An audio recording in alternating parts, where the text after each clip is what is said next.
윤석열 후보와 이재명 후보는 전직 대통령의 사면을 두고 지금 대립하고 있습니다. 박 전 대통령에 대한 사면이 아니라 바로 이명박 전 대통령 사면에 관한 입장이 상이합니다. 아시다시피 문재인 대통령은 박 전 대통령에 대해서는 사면을 결정했지만 이명박 전 대통령에 대해서는 사면을 하지 않았습니다. 이를 두고 최근 정치권에서는 논란이 뜨거웠었죠. 과연 윤석열 후보와 이재명 후보의 입장은 어떻게 다를까요? 들어보시죠. 과연 국민 통합에 도움이 될까 아닐까? 통합을 오히려 장기적으로 저해하는 것일 수도 있겠다. 그런 생각이 들긴 합니다.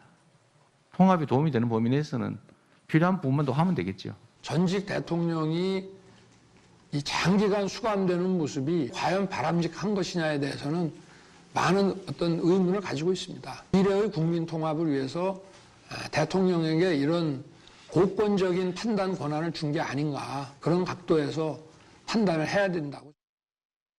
이명박 전 대통령에 대해서도 왜 사면을 해주지 않는가와 관련된 정치적 논란에 대해서 두 후보의 입장이 상이했습니다. 전현기 의원님, 네. 이재명 후보는 이명박 전 대통령은 사면해줘서는 안 된다라는 입장이군요. 네, 맞습니다. 박근혜 대통령 같은 경우에는 정치적인 고려가 어느 정도 작용을 할 수 있는 분이셨고요. 사실 이명박 전 대통령 같은 경우에는 개인의 비위가 더 컸던 거고, 어떻게 보면 경제사범으로까지 발전할 수 있는 이런 내용이었기 때문에 정치적 이유가 개인의 사익을 추구했던 사람에 대해서는 저는 다르게 적용해야 된다고 보고, 윤석열 후보가 저렇게 말씀하시는 거는 저는 굉장히 좀 유감의 말씀을 드리고 싶은 게, 본인이 말씀하신 게 법치주의입니다.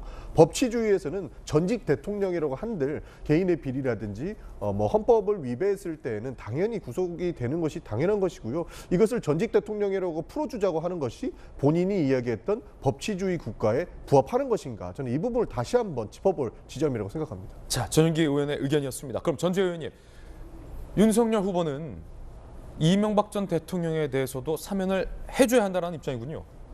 네, 뭐 국민 통합을 위해서는 이제 이 기회에 그 전직 대통령 두 분이 또 그렇게 지금 뭐 수감되고 있는 것이 사실 뭐 그래 바람직하진 않죠. 그래서 이제 뭐 이 기회에 한꺼번에 이제 사면을 함으로써 좀 전직 대통령이 이제 그렇게 좀 또한 그 감옥에서 나옴으로써 좀 국민 통합의 메시지를 한꺼번에 좀 내는 것이 좋지 않겠냐, 이제 이러한 좀 그 생각을 가지고 계신 것 같고요.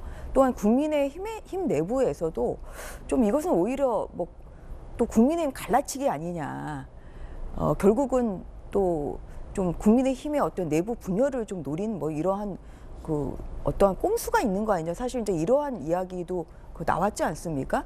그리고 뭐 마지막에 결국은 김경수 지사의 뭐 사면과 또 이명박 전 대통령의 사면을 이제 같이 하기 위해서 이거는 좀 뭐 킵해놨다, 뭐 이러한 지금 의혹까지 나오고 있는 마당에 뭐 이 기회에 문 대통령이 그 사면권을 한꺼번에 행사를 하셨으면 이러한 불필요한 오해를 낳을 필요는 없었겠죠. 이제 이런 면에서 좀 미래를 향한 다른 의미에서는 좀 과거를 정말 정리하고 두 분이 사면으로서 좀 국민 통합의 모습을 보여주는 것도 저는 의미가 있다고 생각합니다. 예.